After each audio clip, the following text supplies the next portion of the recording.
Do you believe in the unexplained? What if the darkness hid secrets? Is something out there watching you? In the heart of Moldova, fear whispers. Stay until the end to understand everything. It was the summer of 1990, a time when Moldova stood at the crossroads of uncertainty and change, as the echoes of the Soviet Union unraveled. In this charged atmosphere, Kirovograd, a small, picturesque village enveloped by thick, dark woods, fell prey to a series of strange occurrences that would leave an indelible mark on its history. This incident involved a lonely stretch of road known locally as Strada Morsi, or Death Road. Locals began to report eerie lights flickering in the distance and strange hums that reverberated through the air, especially during the dead of night. Witnesses were bewildered. They spoke of dreary evenings turned into episodes of dread.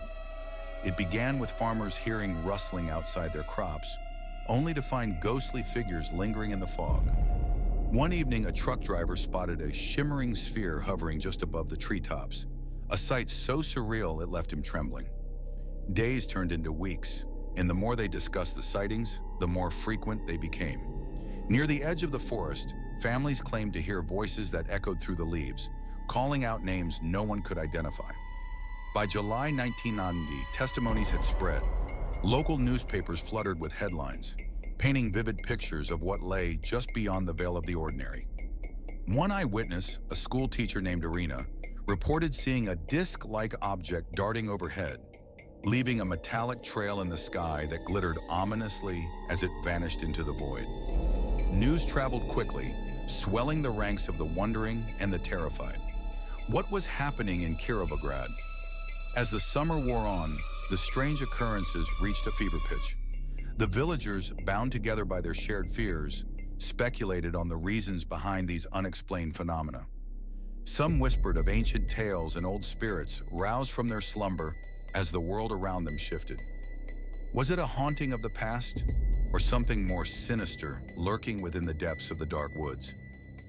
The stories grew, fueled by the fear of the unknown and the legacy of conflict that Moldova carried. Many believed that the remnants of past wars had awakened vengeful, restless spirits. They recalled tales from the competing narratives of their history, stories of survival, betrayal, and loss woven into the very fabric of their lives. The fear of darkness melded with the uncertainty of the future, sparking the belief that the events might herald an impending doom. Rites of passage and community gatherings shifted, becoming quiet memorials as the villagers wondered whether the apparitions were here to share a message or to deliver a warning. As reports proliferated, the atmosphere thickened with suspicion. Armed with flashlights and an unwavering sense of community, groups would venture forth at night. Skeptics dared the supernatural to reveal itself, while others sought solace in the arms of tradition. However, the fear swept through the village, leaving little room for any rational explanation. Was it merely folklore, or the beginnings of a legend that could haunt generations to come? Local authorities took notice. In October 1990, the police logged an unusual report after a group of teenagers claimed to have been pursued by a glowing creature while exploring the edge of Strada Morsi. An official investigation was launched, though it yielded no concrete observations. All they found were stories and vague accounts that blurred the line between the tangible and the incomprehensible. Their reports offered no resolutions, only heightening the fears surrounding this fading village. But the matter did not end there. By winter's chill, the news had attracted a broader audience, including paranormal investigators and curious thrill seekers. They descended upon Kirovograd, bringing both hope and unease. The shadows of the woods grew thicker, the whispers louder, drawing even the most hardened skeptics into the embrace of the unknown. Was there really something waiting just out of sight, longing for connection?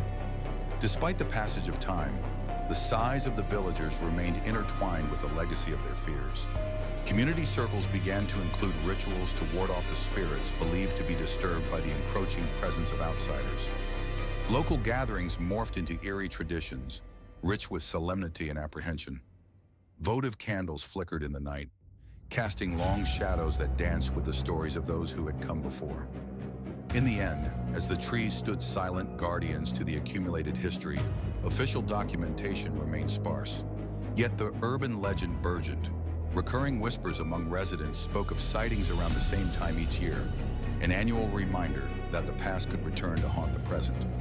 On the anniversary of these occurrences, many refused to venture near the forest, heeding the unspoken warnings of those who had felt the brush of the ethereal. As you contemplate Kirovograd's legacy, one chilling thought lingers. What if the whispers are more than mere legend? What if the echoes of the past beckon to those with an ear to listen? Keep this story close, for it serves as a haunting reminder that some places carry memories heavier than stone. If you dare delve into the shadows of the unknown, remember to subscribe for more chilling tales that might just make you question what lies beneath the surface of reality.